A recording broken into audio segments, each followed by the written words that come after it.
en que primeramente buscar el reino de Dios y lo demás será añadido.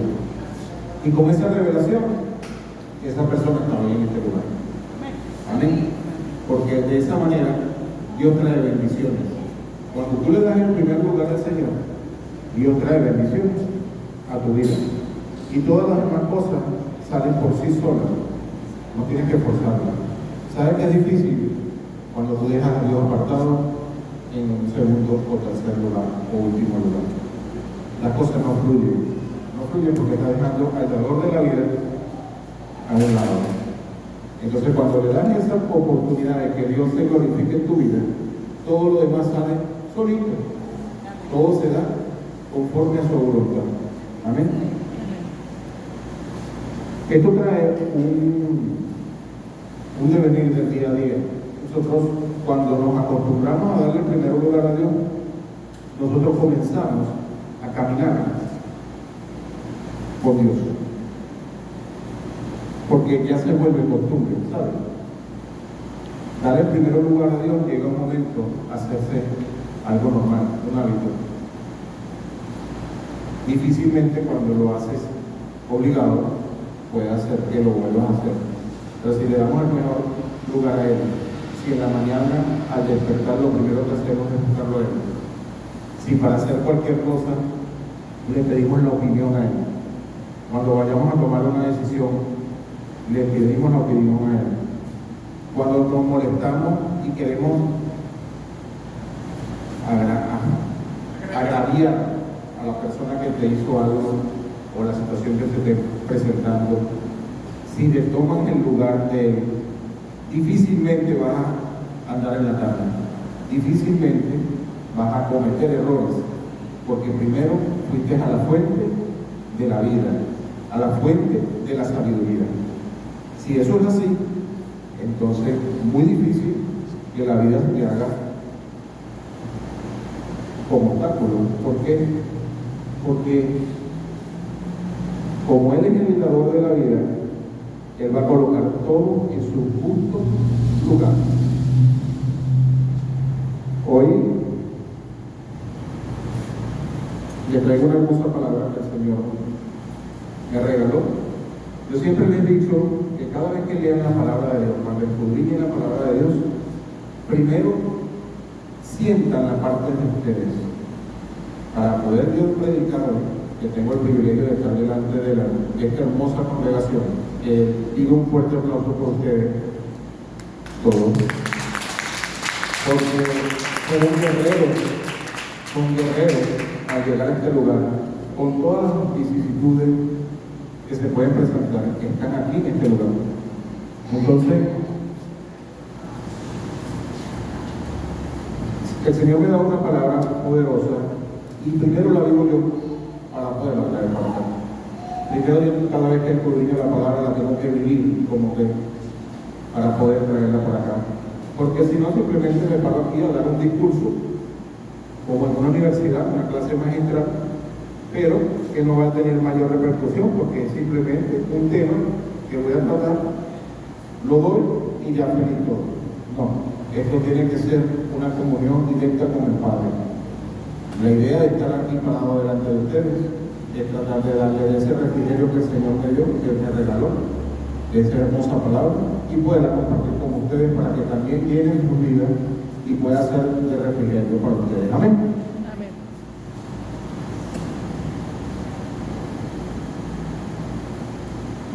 El tema a tratar hoy se llama ama a tu prójimo.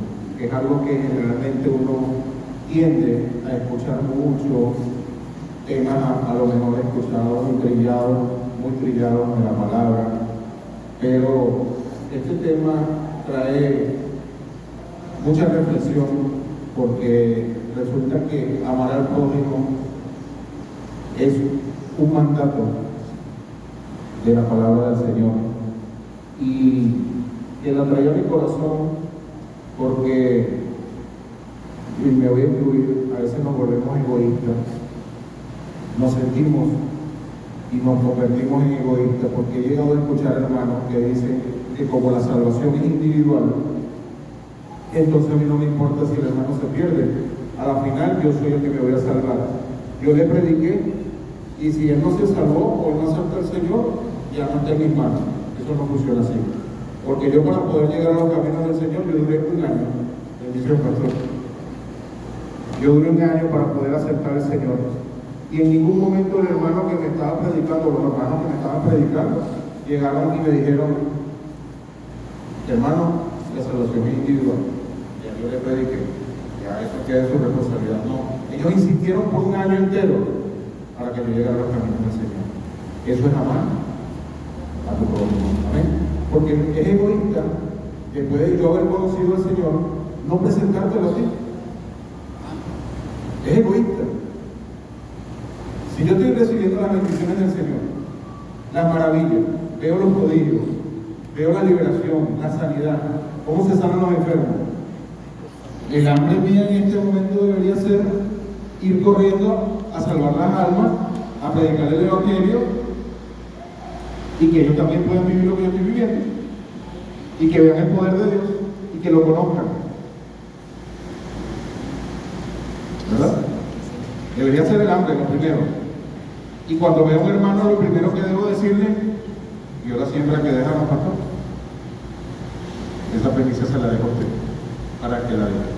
Entonces, eso que sucedió hoy, un milagro aquí en la iglesia, de una ofrenda que el pastor va a dar a la primicia, eso es lo que nosotros tenemos que multiplicar cuando nos veamos entre nosotros y decirle: mira lo que hace el Señor. Como en lo poco me fuiste fiel, en lo mucho te pongo. Entonces, con esta breve introducción vamos a entrar en materia. Vamos a irnos al libro de Levítico 19-18. Cuando lo tengan, me dicen amén. No te vengarás ni guardarás rencor a los hijos de tu pueblo, sino amarás a tu prójimo como a ti mismo. ¿Quién lo dice? Javier Hernández. Lo dice el pastor Gerardo. Lo dice nada más y nada menos que Jehová de los ejércitos. Amén.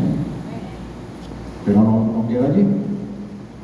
También lo dice Santiago 2. También lo dice Romanos 13. Y no bastando con eso, en Gálatas 5. Y Pablo reseña lo siguiente y dice que toda la ley se resume en esa frase: ama a tu prójimo.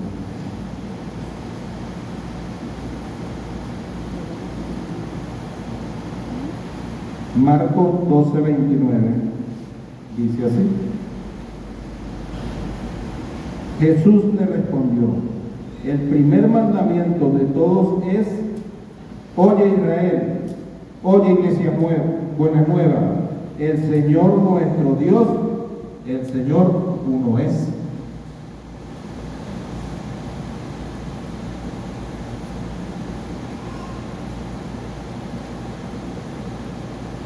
Mateo 18:12 dice: porque el Hijo del Hombre ha venido para salvar lo que se había perdido. Y aquí está la clave de la prédica de hoy. ¿A quién vino a salvar el Señor? A los justos, a los que no tenían pecado, que se adjudicaban no tener pecado, o a los perdidos. ¿Cuántos de nosotros estábamos perdidos y aceptamos al Señor? Él vino para buscar a los perdidos.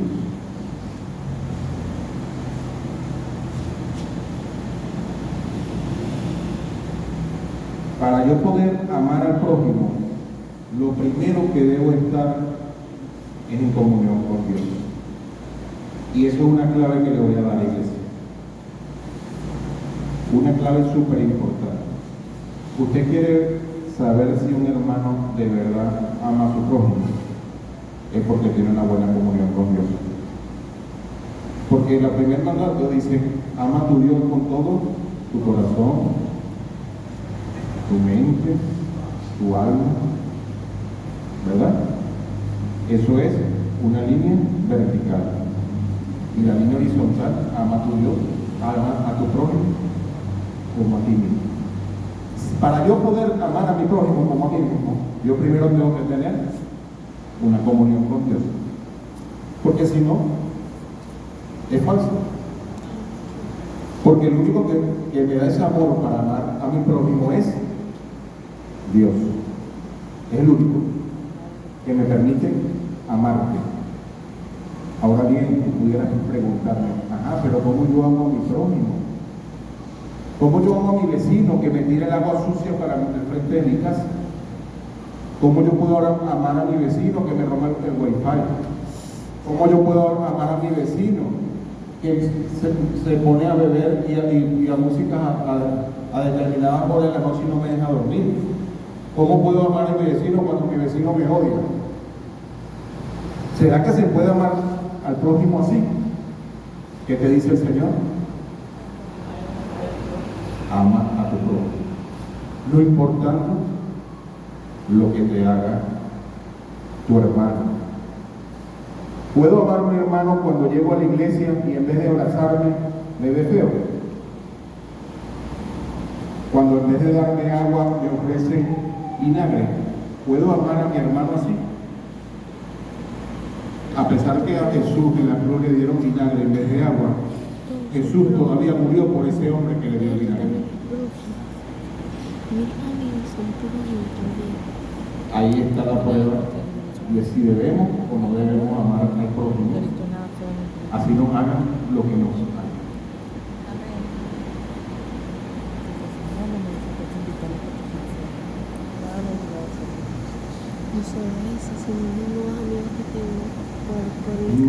Mateo 18, 11, 1.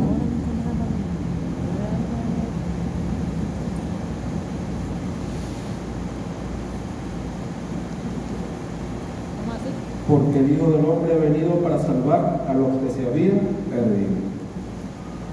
Lucas 19, del 1 al 10. Lo voy a leer rapidito porque nosotros nos hemos paseado por allí, pero lo voy a leer rápidamente. Lucas 19, del 1 al 10. Este es el pasaje de Zaqueo, el hombre pobrecito, el hombre rico, súper pecador para los de ese pueblo y ese tiempo. En Lucas 19, del 1 al 10. Comienzo rápidamente y dice así: habiendo entrado Jesús en Jericó, iba pasando por la ciudad, y sucedió que un varón llamado Zaqueo, que era jefe de los publicanos y rico, procuraba ver quién era Jesús, pero no podía a causa de la multitud, pues era pequeño de estatura. Y corriendo delante subió a un árbol sicómoro para verle, pero porque había de pasar por allí. Cuando Jesús llegó a aquel lugar, mirando hacia arriba, le vio y le dijo: Zaqueo, como eres un hombre rico y has hecho lo malo en contra de Dios, yo te voy a lanzar piedra, te voy a caer a golpe cuando te bajes de allí, y no te voy a querer porque eres un pecador. Te voy a mandar al infierno de una vez. ¿Eso fue lo que dice allí? No, ¿verdad que no? ¿Qué le dijo? ¿Dónde se ve?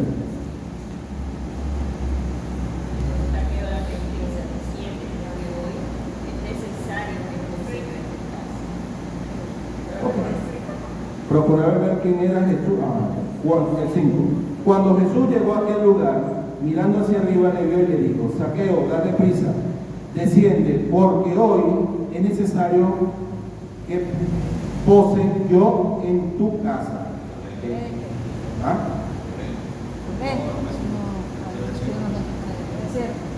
Entonces él descendió a prisa y le recibió gozoso. Al ver esto, todos murmuraban diciendo que había entrado a posar como un hombre pecador. Entonces Zaqueo, puesto en pie, dijo al Señor: he aquí, Señor, la mitad de mis bienes doy a los pobres, y si en algo he defraudado a alguno, se lo devuelvo cuadruplicadamente o cuadruplicado. Jesús le dijo, hoy ha venido la salvación a esta casa, por cuanto él también es el hijo de Abraham. Porque el Hijo del Hombre vino a buscar y a salvar lo que se había perdido. Vuelve otra vez la palabra que el hombre, Dios vino a buscar a los perdidos. ¿Por qué no se fue Jesús a una casa cristiana? ¿Por qué? Porque ellos adjudicaban ser ya salvos. Ellos ya adjudicaban que eran perfectos. Ellos ya adjudicaban que no tenían razón de que Jesús estuviera allí por ellos. En su orgullo, ellos sabían más que Jesús. Escribas y fariseos pensaban que Jesús era un farsante. Y Jesús vino a buscar a ¿quién? A los perdidos. ¿Sabes quiénes realmente son los perdidos? Aquellas personas que no tienen a Dios en el corazón, pero que tienen un corazón dispuesto a recibir al Señor. ¿Qué es la diferencia? Porque es más fácil, para muchos, es más fácil predicarle a un perdido que predicarle a un hombre de Dios o llámese hombre de Dios. Porque cuando te comienzas a meter en la palabra y te crees sabio en tu propia sabiduría, ya cuando te vengan a predicar, entonces ese no sabe nada, yo sé más que él, y comienzan a crear más bien contradicciones y contiendas que no enriquecen ni alimentan al Espíritu, más bien contristan al Espíritu Santo, porque eso no fue lo que vino el Señor a hacer. Pero entonces cuando le predicas a uno que no sabe del Señor y que no lo conoce, consigues corazón dispuesto y humillado para que llegue la palabra del Señor. Y eso fue lo que vino el Señor a hacer a la tierra, a buscar al perdido. Amén. Amén. Lucas 15:5 nos sigue reiterando. Lucas 15:5. Se acercaba a Jesús todos los publicanos y pecadores para oírle. ¿Quiénes se le acercaban a Jesús? Todos los que no conocían del Señor. ¿Saben cuándo se le acercaban los escribas y los fariseos? Cuando iban a criticarlo. Como en ese caso cuando entró a la casa de Zaqueo. Lo primero que hicieron fue decir, mira, el pastor Gerardo entró en esa licorería, ese que está bebiendo, es un borracho.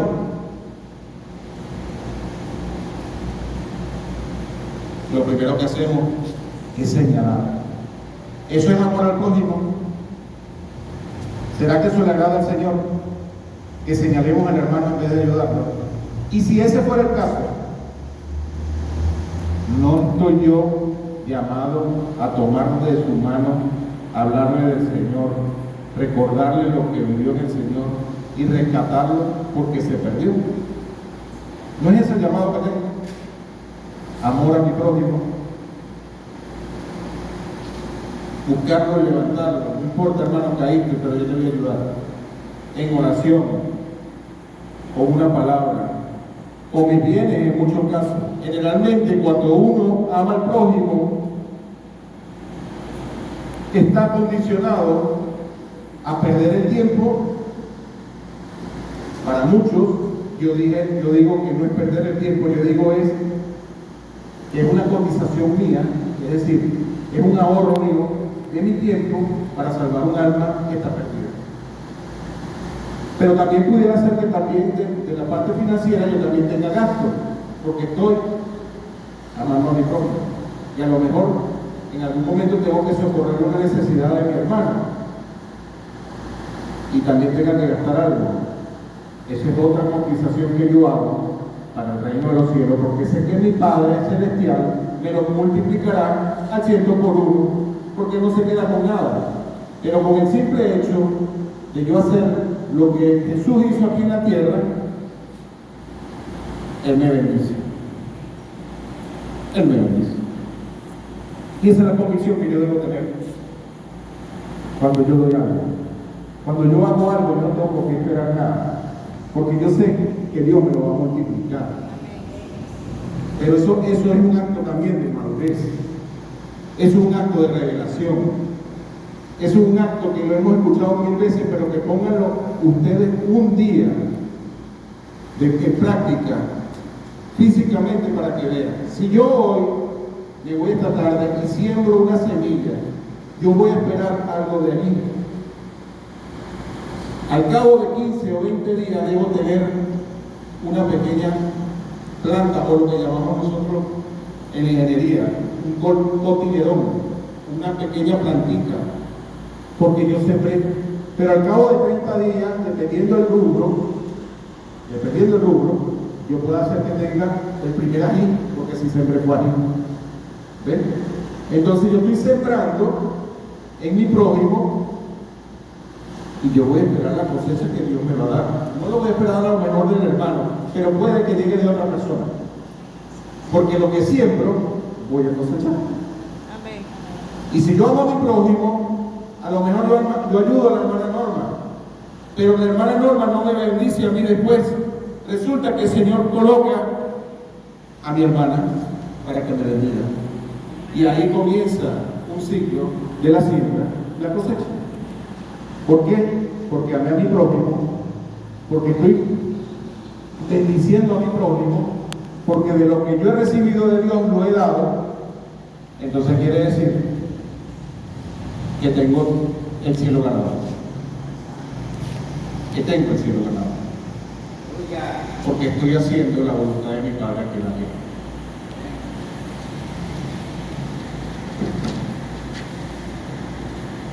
Lucas 19:1. ¿Entiendes? Ayer tuve una pequeña experiencia. Tuvimos unos juegos allí en la cancha de Banco Obrero. Y en esto de predicarle hoy, yo me sentaba en las gradas que terminó el juego. Para la gloria de Dios, bueno, ganó el equipo de abogados en los juegos profesionales y bueno, yo estaba allí y siempre la adjudico, toda victoria se la adjudico a mi Dios Altísimo, amén. Porque Él es el que me permite llegar a una cancha y poder jugar. Porque si muchos salieron allí hasta con un tobillo lesionado y no pueden volver a jugar por un tiempo, muchos, pero yo les adjudico que Dios me guardó tanto para que no me lesionara como para que ganara. Entonces la gloria es de Él. Pero yo reflexionaba y decía, wow, qué tremendo es el deporte. El deporte por sí solo es algo constituido como un medio de mantenerse en salud, ¿verdad? Para que anteriormente, el pastor nos lo dice, era un delito, era un pecado grandísimo jugar algún tipo de deporte. Y se me venía a la mente porque en las cosas que voy predicando, la voy viviendo, digo, el deportista generalmente, algunos, no voy a meterlos a todos, son egoístas. Y les voy a presionar por qué. Resulta que nosotros siempre esperamos, eso lo vemos hasta en los liceos, en las escuelas, en los liceos y en los equipos deportivos. Generalmente el egoísmo de un deportista es que siempre quiere ganar y él va a buscar siempre hacer equipo con los mejores jugadores que estén a su alrededor. Eso hace una diferencia grande, y aquella persona que no tenga ciertas características para ese tipo de deporte generalmente lo excluye, lo dejan a un lado, porque yo quiero ganar. ¿Cuántas veces nosotros excluimos a alguien porque queremos ganar y no le damos la oportunidad a que entre? ¿Cuántas veces, y se lo digo que yo vengo de una iglesia en San Fernando de Apure, la iglesia de Manuel, y cuántas veces no vi yo con mis propios ojos y lo viví, visto que se convierten las iglesias en club. Los ministerios se convierten en un club y no permiten que entre nadie en el ministerio. El ministerio de alabanza y oración de ese entonces era un club donde solamente ingresaban los que ellos permitían que ingresaran. Y generalmente era un grupito minoritario, blindado, de que todo aquel que, aunque tuviera las características de ser buen cantante, pero si no pasaba la prueba que ellos supuestamente tenían, no cantaban. Y por eso les traigo esa reflexión. Así son los equipos hasta deportivos de la liceo. He escuchado jóvenes, no me incluyeron dentro del equipo del intercurso porque no sé jugar tal deporte. No me incluyeron en el trabajo de física porque no sé nada de física. Y con él comenzamos a excluir en vez de incluir. Y eso me traía a mí al Señor, me decía, así somos en la iglesia. Comenzamos a excluir cuando comenzamos a agarrar y a tachar. No, la hermana Milagro no sirve para eso. Vamos a dejarlo a un lado. Pero amar al prójimo significa que aunque la hermana Milagro no sepa una tarea, yo sí la sé, la llamo y le pido, hermana, ¿tienes la voluntad para aprender? Me dice, sí, vente conmigo. Esa es la diferencia. Enseñarla y no quedarme con lo que sé. Ser su mentor, ser su tutor. Y ella, ¿en qué la voy a convertir? En mi discípulo. Y al convertirle en mi discípulo, lo que yo haga bien, ¿cómo lo va a hacer ella? Hasta mejor. Porque a veces el alumno supera al maestro.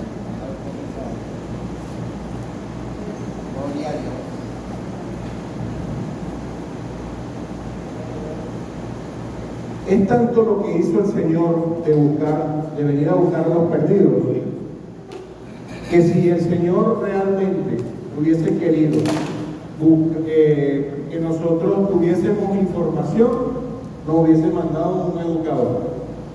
Si hubiésemos necesitado dinero, nos hubiese mandado un economista. Pero como nosotros estábamos perdidos, nos mandó fue a su Hijo por cada uno de nosotros para salvación de nuestra vida. Si no fuera por Él, que derramó su sangre por ti y por mí, todavía estuviéramos perdidos. Amén. Amén.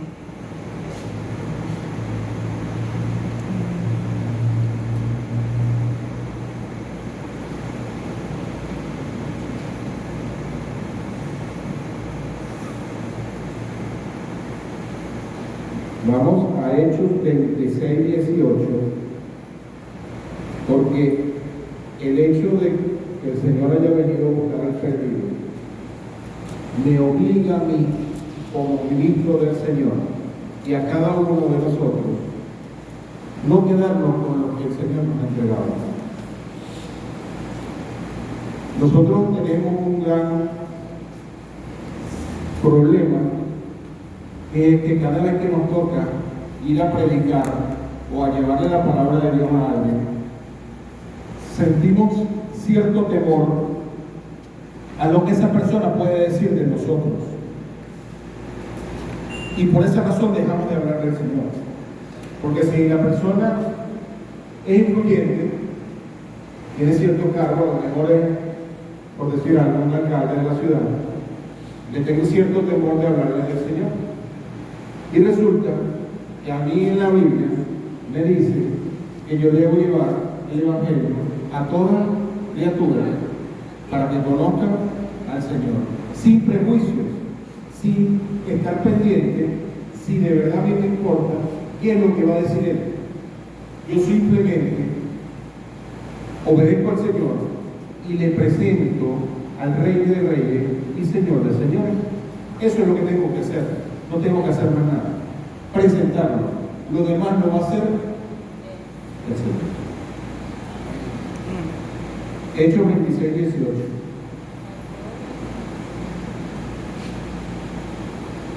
para que abra sus ojos, para que se conviertan de las tinieblas a la luz y de la potestad de Satanás a Dios, para que reciban por la fe que es en mí perdón de pecados y herencia entre los santificados. ¿Sabe por qué esa palabra? Porque resulta que yo debo presentarle a mi hermano quién es Dios. Yo tengo que presentarle a mi hermano que hay un Satanás y que hay un Dios. Yo tengo que presentárselo. Pero ¿cómo lo hago? Quedando callado. ¿Por dónde entra la palabra? El oír. ¿Y el oír qué? La palabra de Dios. Entonces yo no tengo por qué tener prejuicio cuando voy a hablar de la palabra de Dios. Cuando yo le voy a llegar a un hermano en la calle, un perdido, hablar de la maravillas de Dios. Porque yo, en una oportunidad, yo decía, pero yo no sé predicar, que yo no sé evangelizar. Y resulta que Dios un día me dijo, estaba con una persona que tenía un problema, una tribulación, y me dijo, cuéntale tu testimonio de lo que tú pasaste, para que tú veas cómo Él se va a edificar. Ya le estás predicando.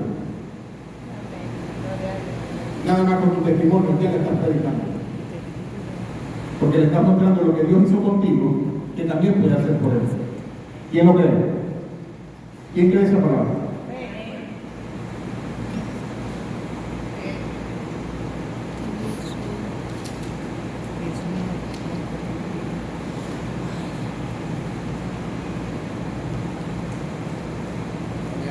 Había sentido en una oportunidad, tuve una penosa vivencia en las curvas de San Juan de la Foto. Venía de Maracay, iba para San Fernando, y de repente, a escasos 200 metros, cayó al frente de mi vehículo un avión. Allí en la curva de San Juan me cayó un avión, en la curva, y se estrelló en frente de nosotros. Tenía dos carros más adelante y cayó un avión en frente de nosotros. Inmediatamente frenamos, gracias a Dios. No sucedió nada con respecto a los vehículos que veníamos en avión. Algo insólito que un avión cayera allí.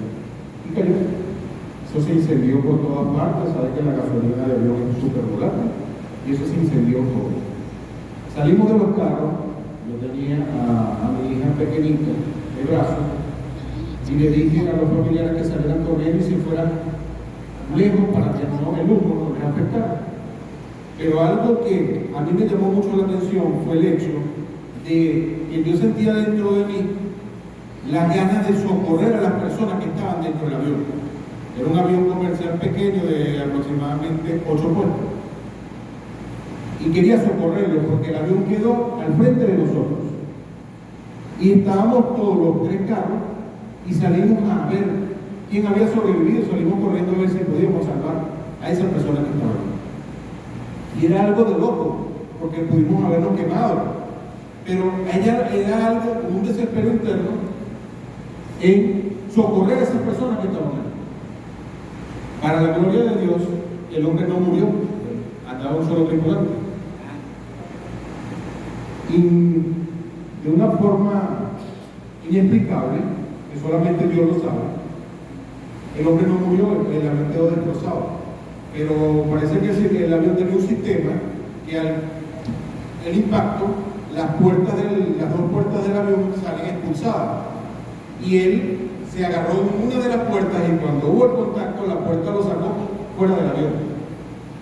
Y cayó en el canal donde pasa el río. Y sin embargo, no le pasó nada. Lo que quedó fue negrito por el humo y la situación. Y fuimos a socorrerlo y lo levantamos y lo revisamos a ver si tenía alguna fractura. Y el hombre no hablaba, estaba mudo. Como al cabo de media hora comenzó a hablar, porque no sabe, él no se explicaba cómo había quedado vivo. Cuando tú sientes a ese llamado del Señor, tú sientes que tu prójimo es valioso. Tú sientes que esa persona que necesita de ti en ese momento, tú quieres socorrerla. Y no es tu familia, ni es un conocido, pero tú sales espontáneamente a hacerlo. Y eso solamente se lo pone el Señor en el corazón, porque yo pude haber dicho, me voy corriendo también con todos para allá atrás, que se arregle el que se mató o el que está allí. Pero no, todo lo contrario, salí a buscarlo. ¿Y qué me decía el Señor con esto que me traía? Mientras yo estaba estudiando la palabra, me decía, así mismo piensa mi pueblo cuando no quiere socorrer a su prójimo. Está esperando siempre. No, vamos, yo pude haber dicho, voy a esperar que lleguen los bomberos, o defensa civil, o la policía, y que ellos se encarguen, porque ellos son los especialistas. ¿Cuántos no pensamos a veces de esa manera? Pero el Señor no colocó eso en mi corazón, el Señor colocó en mi corazón socorrer a la persona que necesitaba en ese momento. Y que Él mismo guardó mi vida, porque fue que lo puso en mi corazón. ¿Cuántas veces no esperamos que sea el pastor el que predique y que haga pasar para acá para que se arrepientan los perdidos? Cuando tú y yo tenemos la responsabilidad de ir a buscar las almas, traerlas a este lugar y que se salven igual que nosotros. Entonces no necesitamos un especialista. Usted es el especialista. Usted tiene el poder igual que yo. Usted fue llamado a predicar el evangelio a toda criatura, a amar a su prójimo, y de lo que recibe del Señor, ser multiplicador de Él. El traer un amigo a este lugar no es simple capricho del pastor Gerardo Córdoba, es que Él quiere dar de lo que Él ha recibido. Es que Él quiere mostrarle a la gente lo que Él ha vivido en Cristo y que quiere que todo el mundo se salve. No es un simple capricho, es que Él amor por las almas, y eso es amar al prójimo. Amén.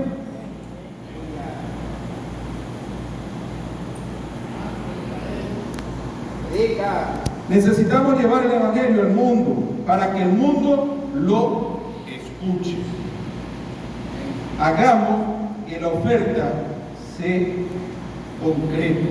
La oferta es mostrarle que hay un Dios vivo, que hay un Dios misericordioso, que hay un Dios sanador, que hay un Dios liberador, que hay un Dios que te ama y que te trajo al mundo, porque si no fuera por Él, no estuviéramos en este lugar, porque antes de que te gestara ya estabas dentro de los planes de Dios. Y Dios ha sido el modelo principal de amar al prójimo, porque entregó a su único hijo, unigénito, para que todo aquel que cree no se pierda, mas tenga vida eterna. Si Él entregó a su hijo para que fuera maltratado, para que muriera por ti y por mí, quiere decir que cada uno de nosotros tenemos un valor grande dentro del Señor. Porque si tú no fueras valioso, el Señor hubiese dado a su hijo. O alguno le pregunto en este lugar, ¿darías tu hijo por algún hermano? ¿Lo sacrificarías por tu hermano? Creo que no. Creo que no. Entonces Dios vio que eras importante, que tenías valor.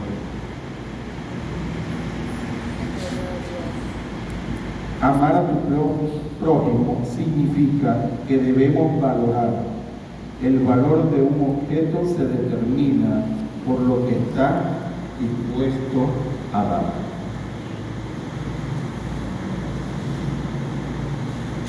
Les traigo unas cositas que siempre a mí me gustan, este tipo de cosas.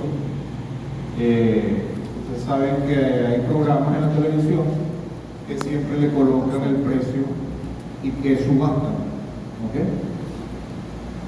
Y recordaba algunas cosas y lo traigo aquí a la iglesia porque me gusta siempre hacer estos comparativos de cosas que tienen valor para algunos, pero para otros simplemente no valen nada.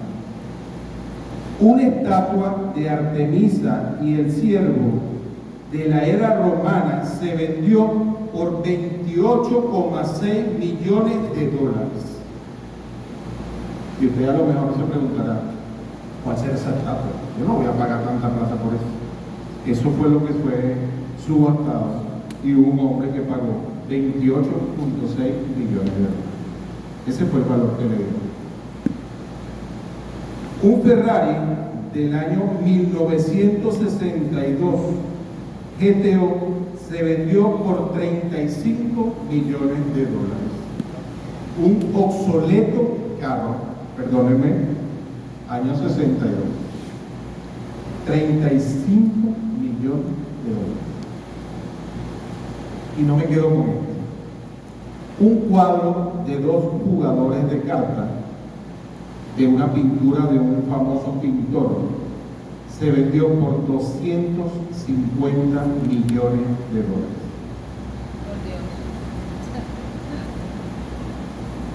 Una pintura.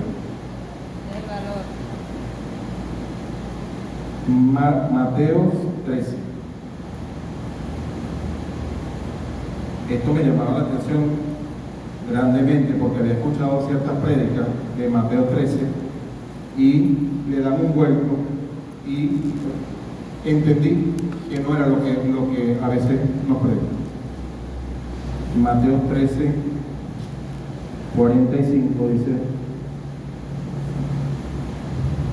también el reino de los cielos es semejante a un mercader que busca buenas perlas, que ha habido hallado una perla preciosa, fije y vendió todo lo que tenía y la compró. Generalmente las prédicas nos dicen que la perla preciosa es Dios, es Jesucristo. Y resulta que no era lo que el Señor quería decir en esa palabra. ¿Sabe quién es la perla preciosa? Usted y yo. ¿Y sabe quién es el mercader? Dios. ¿Y sabe por qué pagó el precio por ti y por mí? Porque eres valioso. Porque eres valioso. Cada vez que el enemigo te intente decir que no vale nada, dile: llevo todo pensamiento cautivo a la obediencia de Dios. Y tú no me vas a decir a mí que yo no valgo nada, porque Dios mandó a su Hijo a dar su vida por mí. Eso es lo que debes decir. Amén.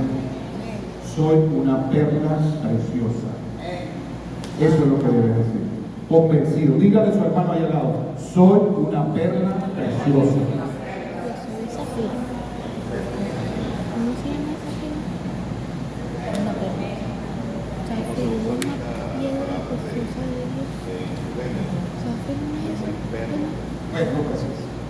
En el género ahora venezolano, la perla es la mujer y el perlo somos nosotros.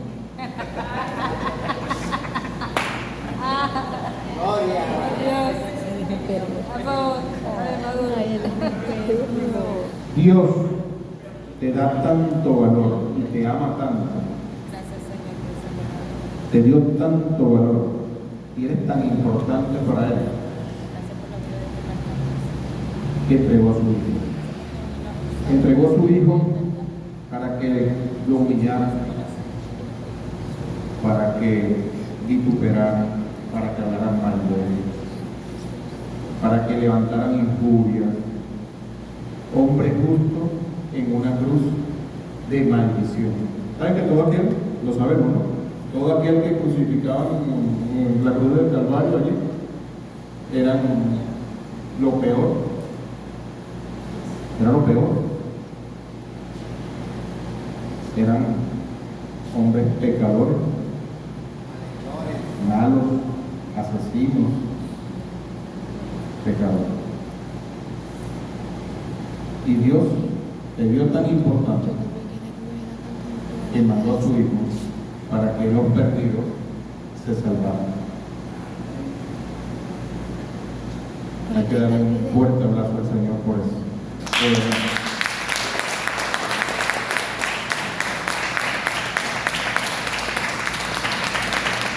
No seamos egoístas, hermano. Demos de lo que tenemos y lo que Dios nos ha dado. No seamos los únicos que nos salvemos. tenga misericordia de tu hermano, de los que están perdidos allá afuera, y llévale la palabra de Dios. No tienes que darle una prédica. Como les digo, hagan lo que hizo el Señor conmigo. Yo salía todo temeroso y tocaba una puerta. Recuerdo, pastor, me daban un folleto de las 4 puertas, 4 leyes.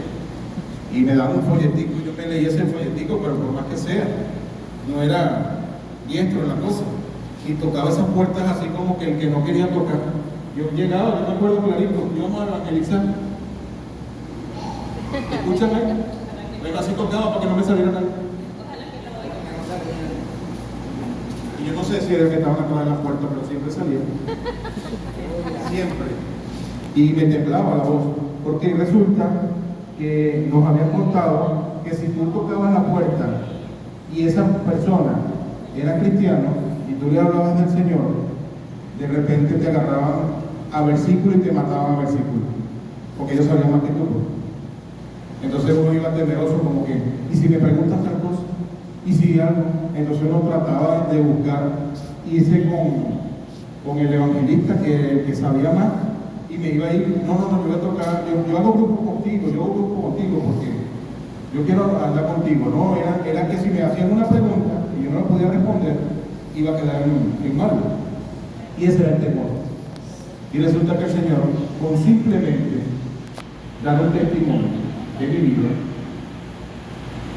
hice que las personas que estaban en el lugar prestaran atención y escucharon la palabra. Pero ¿saben cuántas veces me cerraron la puerta en la cara? Y si yo me hubiese quedado con eso, ¿ustedes creen que yo hubiese podido hacer el trabajo del Señor? Y si yo hubiese agarrado el prejuicio que les acabo de nombrar y decir, no, es que todas las puertas que voy a tocar no se van a abrir porque ya me tiraron la primera en la cara, y la segunda y la tercera. Entonces la cuarta y la quinta no me la van a abrir, eso también me la van a tirar en la cara. Prejuicios.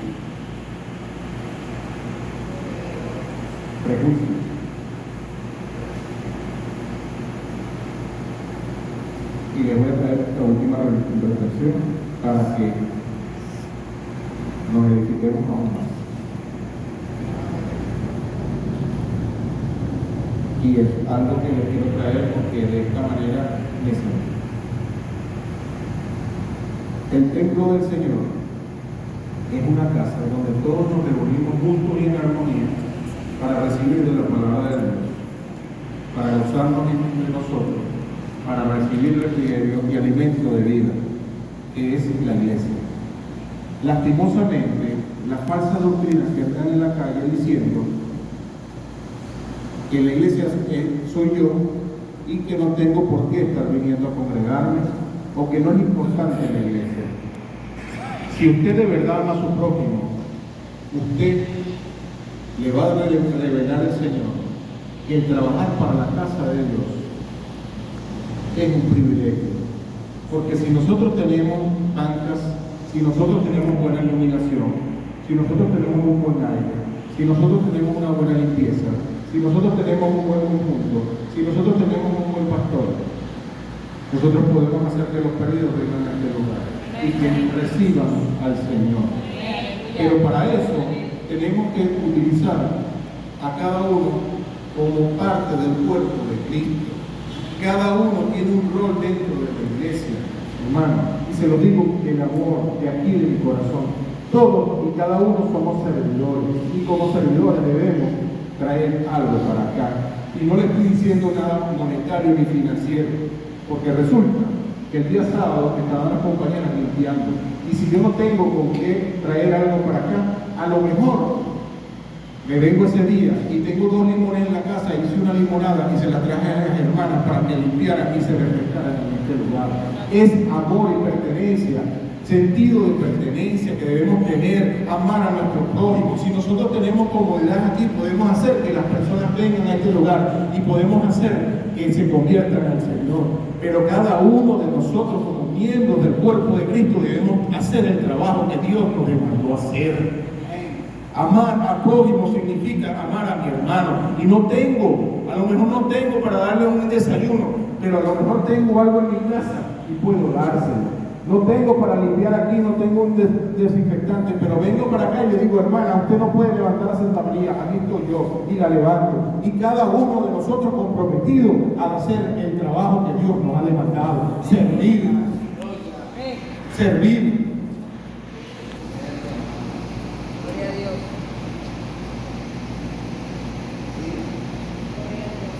A lo mejor la hermana no puede mover esta mesa, pero si tú y yo se la muevo, hermana, y ya yo estoy contribuyendo. A lo mejor no llega para cambiar un bombillo. Toma, hermano, monte ese bombillo, yo lo sostengo aquí y cambio el bombillo.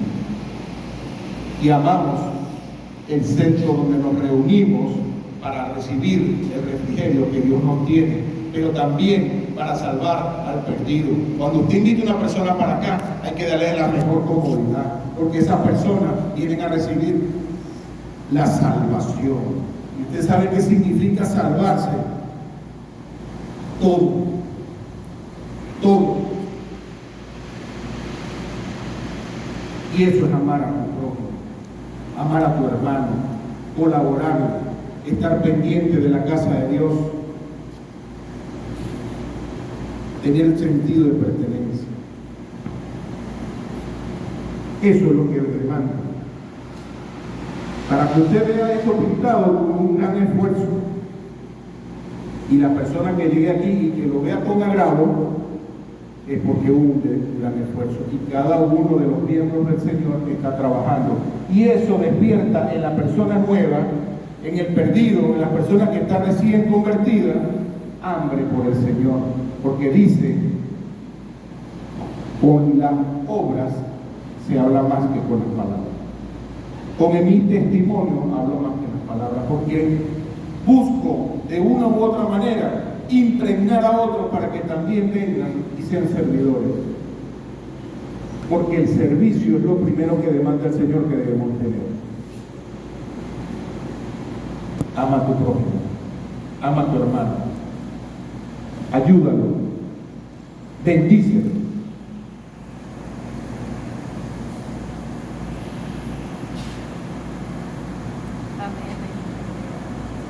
Gracias, Señor, por esta hermosa palabra. Póngase sobre sus pies. Me extendí un poco porque